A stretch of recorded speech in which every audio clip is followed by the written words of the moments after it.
tanghali po sa inyo lahat. Bali ngayong araw na to, magtuturo po tayo ng isang simpleng tips para sa mga kaiboneros natin. Maglalagay po tayo ng Trichoplast sa isang maliit na capsule na siya nating ipapainom sa mga ibon natin dito sa loft. Ngayon, kung gusto nyo pong makita yan, panoorin nyo po ito.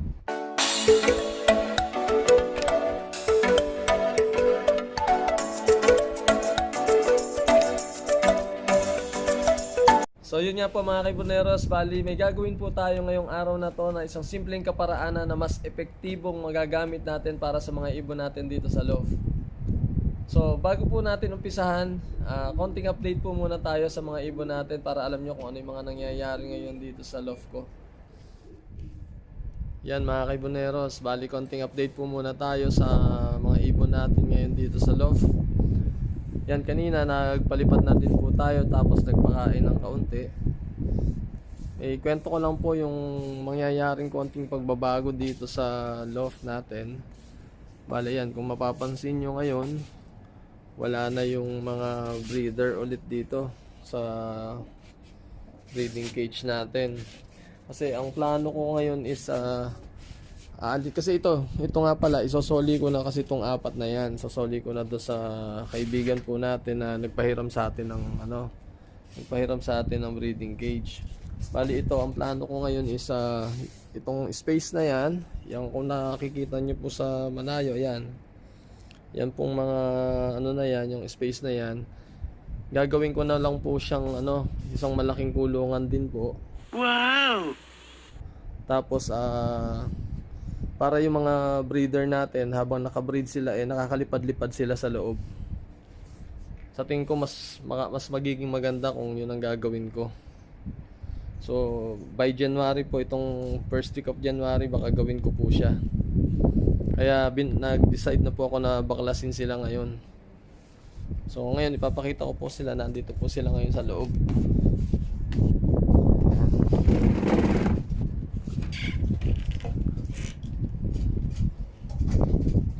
Spider-Man sila, ito si Sabrina, ayan si Redford, si Redford po, tapos ayun si Panosia, ayan si Machete, si Machete po tsaka si Panosia, merong itlog ngayon na mapipisa ngayong mga 28 po siguro, mapipisa na yan. Yan si Bunso. Nagpares na rin sila ni Blue Bar. Hindi ko pa nabibigyan ng pangalan si Blue Bar Yan po yung mga breeder natin na nakaset dun sa breeding cage.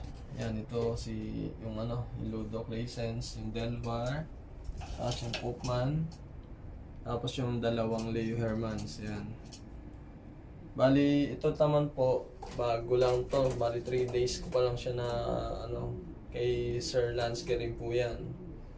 Isang Jansen Cross Bandic po siya. Bali ko condition ko pa. Yan. Siguro first week of January may set na po natin sila dahil gagawin ko naman po agad yung kulungan. Meron naman na po ako kasing mga kahoy. So yan. So may pansamantala magkakasama po na naman sila dito. Pero okay lang naman. Yan. Yan, bagong linis din naman po yung hulungan nila ngayon. Ayan si Redford.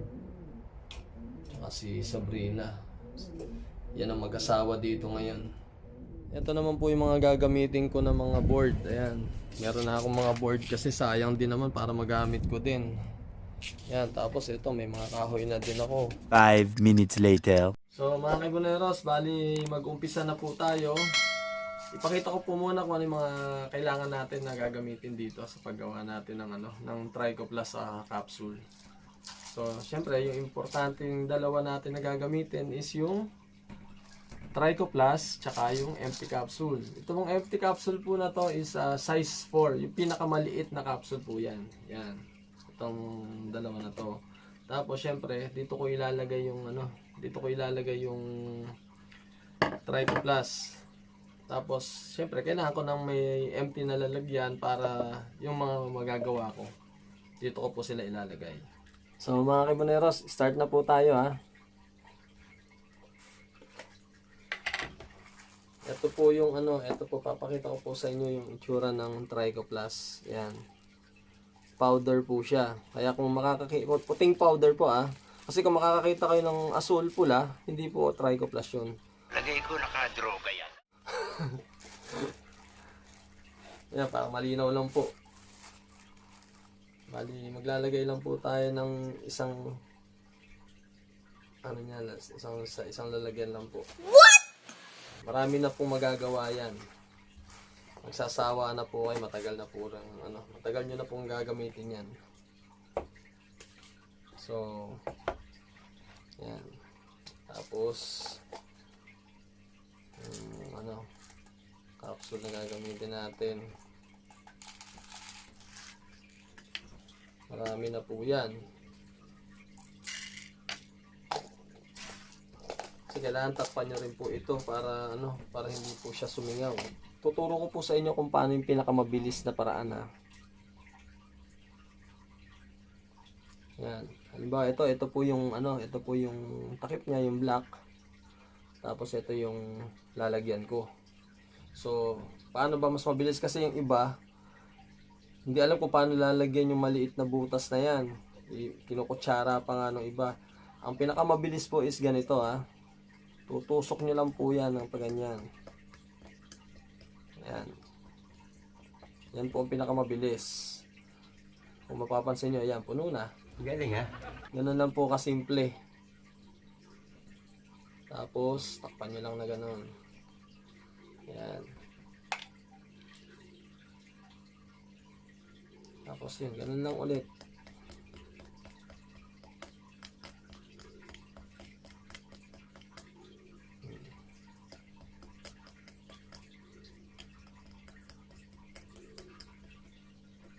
Ayan na po. Puno na po siya ulit.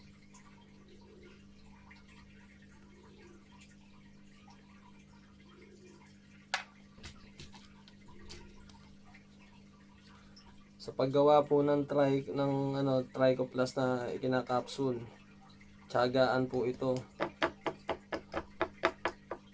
Kailangan matyaga ka lang po talaga. Lalo na kung konti lang po ang konti lang ang ibon nyo.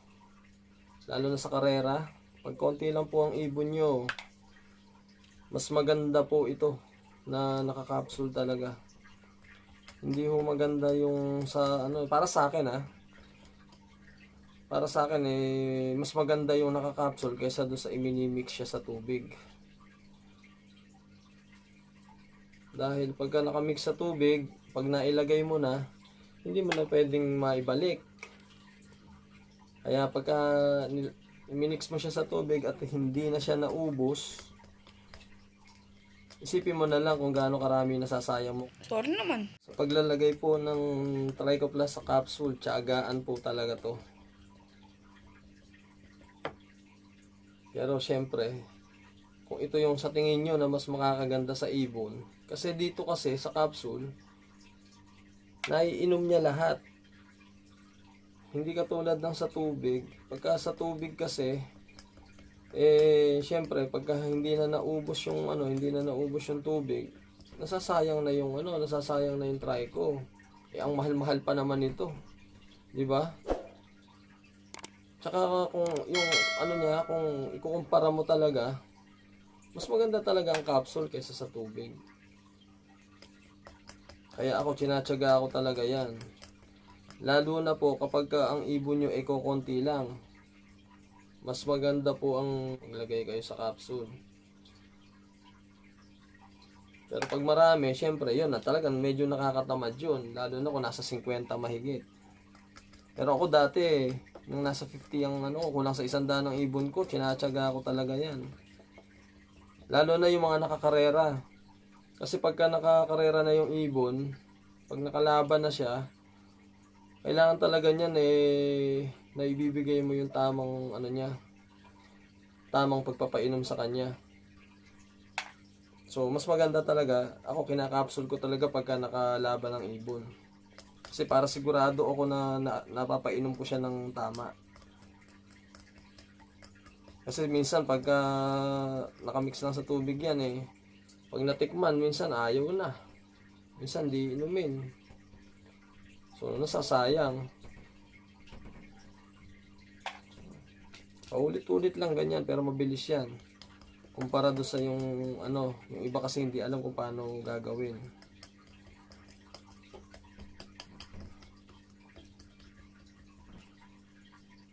Ito pong try ko, anti-canker po ito ha. Para po malinaw sa inyo. Maganda po siyang pang ano, flashing.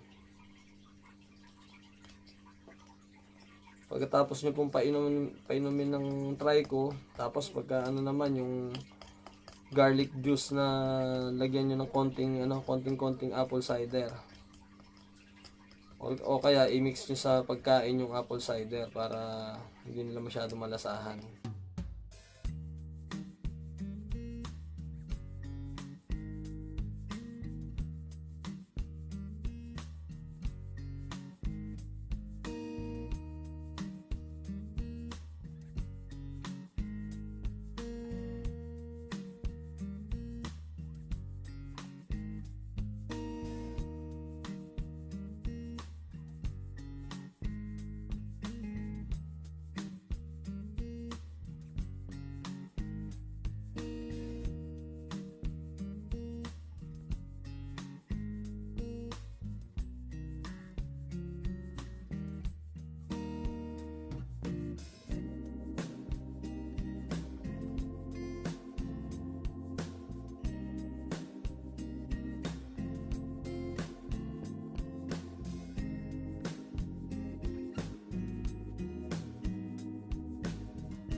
So, ayan po mga kaibuneros, tapos na.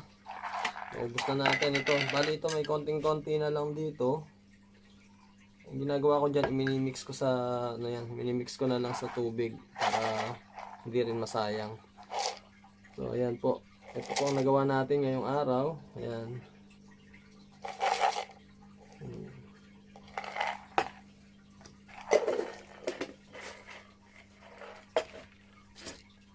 So, okay na po mga kaibuneros. Yun! Shoutout po muna natin yung mga kaibuneros natin dyan. Shoutout kay Lux Love TV. Shoutout din po kay Jasmine Vlogs. Suportahan po natin yung mga channel nila. Shoutout din po kay Glenn Love. Shoutout din po kay Louie Buado Liwag from Angeles City. Sir, maraming salamat po sa laging pagsuporta sa channel ko. Shoutout din po kay Mark Joseph Haray from Quezon City. Shoutout din po kay Ismael Omadan from Nagcarlan, Laguna. At shoutout din sa pamangkin ko na si Joaquin Benedict. Hi Waki! Ayan ha. Shoutout na kita. Hanggang dito na lang po muna tayo. Kaya kung nagustuhan nyo po itong video na to, i-like and share nyo po sa mga kaibuneros natin. At sa mga hindi pa po nagsasubscribe, mag-subscribe na po kayo para lagi po kayo ma-update kapag may mga bago akong upload na video. Kita-kita po tayo December 27, 8 PM. Live stream tayo ha. Sana po maraming dumating sa live stream ko para mas magkakilanlanan po tayo at magkakwentuhan habang ginagana po natin ang raffle draw. Okay po ba? Salamat. God bless.